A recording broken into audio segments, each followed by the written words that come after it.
My name is Mikki Kuntu. I'm a freelance lighting designer. This time I'm here in Copenhagen lighting Nutcracker Ballet. It's a traditional Christmas ballet that's been performed all around the world. I have the highest appreciation to ballet. It takes a lot of effort for a ballet dancer to reach a certain high level in this field, and it's always based on a long tradition. This is also a torch of theatre and a torch of ballet that we are carrying forward, and that's I feel has a lot of value. What we do in theatre and traditional theatre and ballet is more about lighting something. So it's actually really about lighting. So the quality of light of your fixtures really is evident when you start lighting traditional painted drops, set pieces, costumes that are manufactured and done out of like really beautiful and high quality materials, and lighting people. LED is not always at its strongest when we're talking about lighting people and skin. It's kind of a big test for modern equipment, modern lighting equipment to do a task like this. Ballet has like way different qualities that I'm looking for in terms of lighting than the rock show would be. Noise levels matter a lot when we are dealing with a live orchestra. You don't want to compress yourself into being loud all the time, right? So also in that sense it's way different from rock and roll and pop music.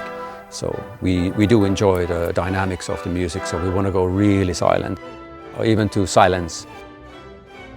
The style of the set design is very traditional, but it has a strong signature. So I wanted to be able to present that signature in the best possible light. In Nutcracker, the rig is not about the lights.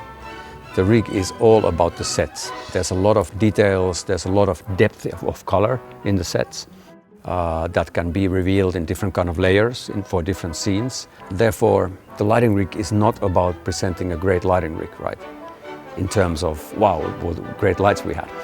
But just to deepen and clarify the message of the set designer in a way.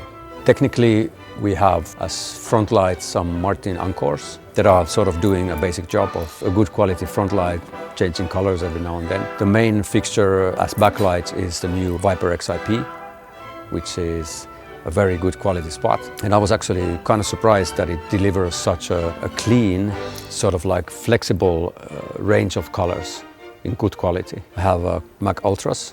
Two of them we use as follow spots, which are like a gift from God. When you would compare like all sort of follow spots that we had in the back of the hall that are all over the back wall all the time. So now we can position the follow spots differently, and it sort of like works way better with ballet. These days it's so great that we have so many different systems that can do the remote follow spot thing. Mac Ultra, definitely one of the best, if not the best, fixture I've used for this purpose. And especially like in theater like this, it's fantastic, yeah. The white of the fixture doesn't make people look like they died yesterday. And so you start from like a really good white, and then you can mix in your CTO or CTB, whatever you want. And you always have the punch you need, and I'm actually using them at like maybe 30% max. Again, you have a tool that has a range of possibilities. For me, like the most interesting newcomer of the family is the Mac 1, which is basically all my side lights are Mac 1s. There's a couple of reasons for going this way. So I shied away from traditional side light booms completely because I didn't want to have that spill of side lights on the other side of the stage. So instead, the Mac 1s, I think there's 49 of them. They are delivering kind of a color fill and some more effective moments as well.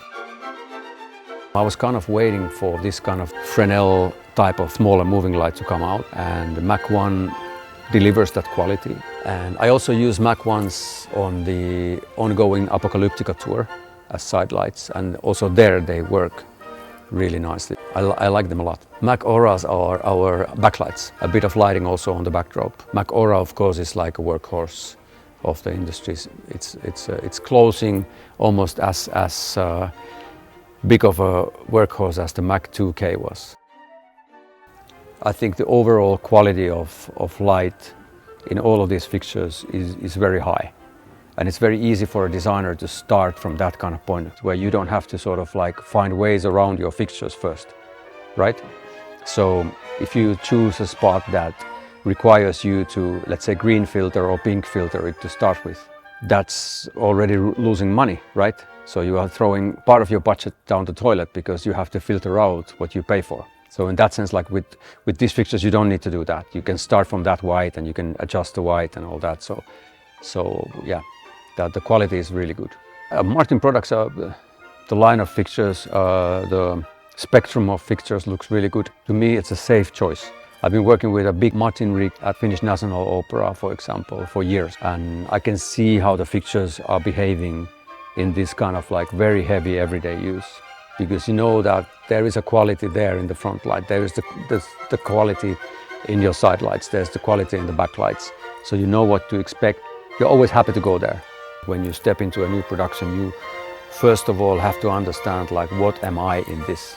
When I look at the production like this, for me the biggest gift of the production is working with the crew here. You know, it's a teamwork, working with the creative team, building something together and having a good performance as a result. We usually tend to think about, you know, the big applause and those big things, but for someone who is in this craft and in this field for decades, like my career stretches over 30 years, it's really the collaboration and it's like the small details. It's teamwork. That's like that's the heart of our craft. This is the core of theater. This is why companies and groups exist, creating art and then donating it, we give it away. That's the whole purpose of art, is to give it away, not to keep it to yourself, not to create it for your own crown, but to give it away to the public and give it away to the next guy. You know, we do productions where there might be 15 or 20 different nationalities coming together. Like I work with Cirque du Soleil, for example. 10, 20 different nationalities coming together, creating a piece of art. In miniature, this is how the world should function. We should do things together. So that's the kind of things that old man starts to think about.